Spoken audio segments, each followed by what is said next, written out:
खराब का है, हम अच्छे हैं एक्चुअली, हाँ, अच्छे ही हैं। exactly, हाँ। और सबसे बड़ी बात नेहा देखिए, अगर ये 2019 का इलेक्शन होता, हाँ। 2019 के इलेक्शन के जस्ट पहले ये सिचुएशन में लोग बोलते टफ फाइट है, टफ फाइट है, मतलब पुराने वाली सीटें आ पाएगी नहीं आ पाएगी, है ना, और उस तरह का माहौल होता तो नेचुरली बाजार थोड़े ठंडे रहते हैं, समझ में भी आता है।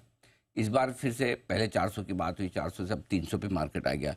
300 280 300 की सीटों की बात बीजेपी की जाती है, 300 सवा 300 की रेंज में एनडीए की बात आजकल की जा रही है, ठीक है। उसके बावजूद बाजार लाइफ हाई पर है, होल्ड कर रहे हैं। हाँ, मतलब 200-300 पॉइंट दूर होना लाइफ हाई से कोई दूर थोड़ी है।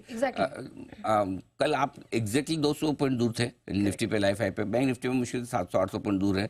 सो आई थिंक अगर डर है और अगर आपको लगता है कि बीजेपी की सीटें कम होगी, एनडीए की सीटें कम होगी, सरकार बनाने में मुश्किल होगी, ये जो लोगों को डर रहता है 4 जून को लेकर, तो फिर मार्केट यहाँ क्यों है? सही बात है। फिर तो यहाँ होना ही नहीं चाहिए मार्केट। अच्छा, नहीं होना चाहिए, गिरना चाहिए। अच्छा, गिरना चाहिए तो गिर क्यों नहीं रहा जब एफआईज ने भी जम के बेचा है? मैं आपको फिर डेटा बताता हूँ, मैंने आज ही वापस डेटा मंगाया। इस महीने एफआईज ने 37,500 करोड़ का कैश में बेचा है अब तक। करेक्ट।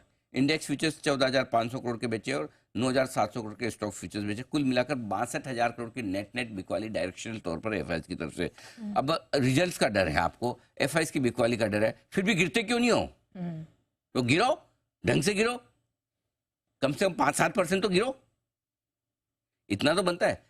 कोई डर नहीं है, जो स्मार्ट मनी है, स्मार्ट लोग हैं और जो थोड़ी सी रिस्क लेना जानते हैं, वो ये मान के चलने के हर सी एक बड़ा बदलाव देखिए जो होता दिखा है। मैं कोई चुनावों का विशेषज्ञ नहीं हूँ, ज़्यादा नहीं समझता, मैं कॉमन सेंस वाली आपको बात बोलता हूँ। जब जब बीजेपी ओपोजिशन में रही है किसी भी, चाहे वो लोकसभा के इलेक्शन हो या किसी स्टेट इलेक्शन में हो, जब एग्जिट पोल आते थे या फिर ओपिनियन पोल आते थे, तो हमेशा उनको सीटें ज़्यादा दिखाई जाती थी और मिलती थी कम। और जब जब बीजेपी पावर में आई है और जब एग्जिट पोल या ओपिनियन पोल आया, हमेशा सीटें दिखाई कम और आती है ज़्यादा। आप इतिहास उठा के देख लीजिए। अगर यही फॉर्मूला इस बार लगना है तो बाजार का डर शायद इसी वजह से दूर हो रहा है। बाजार का डर 2 वजह से दूर हो रहा है। एक, पहला जो जहाँ से वोटिंग परसेंटेज बढ़कर आना शुरू हुआ ना, वहाँ से बाजार को कॉन्फिडेंस आने लगा। कि पहले ये लग रहा था कि वोटिंग परसेंटेज कम है, इसका मतलब जो लोग सरकार से नाराज है वो जा के वोट डाल रहे, और जो खुश है वो निकल नहीं रहे। करेक्ट। अब तो वोटिंग परसेंटेज भी आपका लगभग बराबर होने आया।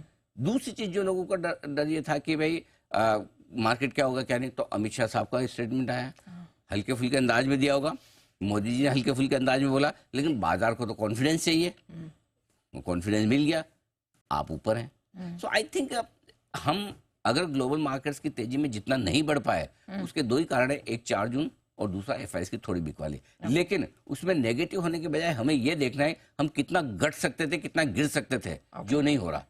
और अगर ये इलेक्शन इस वक्त नहीं होता तो आप कहीं न कहीं में 23,500 से 24,000 की निफ्टी पे बैठे होते इस ग्लोबल रैली में, आराम से बैठे होते।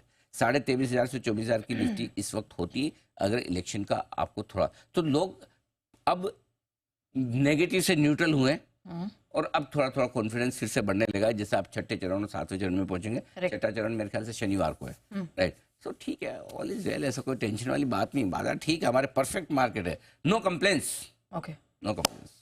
तो सर अगर अभी ये कंसोलिडेशन फेज में है, तो अब अगर नेक्स्ट बुल रन यहाँ से आता है, अगर ये रेंज तोड़ के निकलता है, तो पहले कौन भागेगा, निफ्टी या बैंक निफ्टी? निफ्टी। निफ्टी में ज्यादा दम है, निफ्टी ब्रॉड बेस्ड है और लीडरशिप वहां से आ रही है, क्योंकि बैंक निफ्टी के लिए अब ट्रिगर कम है। ट्रिगर क्या है बैंक निफ्टी के पास? सारे रिजल्ट तो आगे, करेक्ट, हाँ, है ना, तो रिजल्ट ज्यादा बचे नहीं है और ब्रॉड बेस्ड निफ्टी है आपके लिए। तो बड़ी इवेंट के पहले आप बड़े इंडेक्स पे फोकस ज्यादा करेंगे, ब्रॉड बेस्ड इंडेक्स पे ज्यादा फोकस करेंगे, निफ्टी सेंसेक्स वाले स्टॉक्स या वो उससे लीडरशिप आएगी। ओके।